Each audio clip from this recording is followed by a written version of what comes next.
একদিন আমার নাম হবে লাশ, একদিন আমার নাম হবে লাশ। হবে কি হবে না? দুনিয়ার থেকে একদিন বিদায় নিতে হবে। এমন একটা সময় চলে আসবে, নিচে মাটির বিছানা উপরেতে বাস, নিচে মাটির বিছানা উপরেতে বাস। যেদিন আমি হব লাশ, যেদিন আমি হব লাশ। এজন্য লাশ হয়ে খাটিয়াতে সবার আগে আপনাকে আমাকে আল্লাহ পাকের ঘরের মেহমান হতে হবে।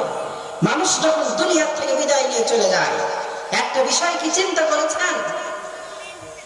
এতদিন ইমাম সাহেবের পিছনে আপনি দাঁড়িয়ে দাঁড়িয়ে নামাজ আদায় করতেন, আজকে আপনার অবস্থা এতটাই করুণ, আজকে আপনার অবস্থা এতটাই ভিন্ন যে আজকে আপনি ইমাম সাহেবের সামনে আছেন, তাও আবার লাশ হয়ে।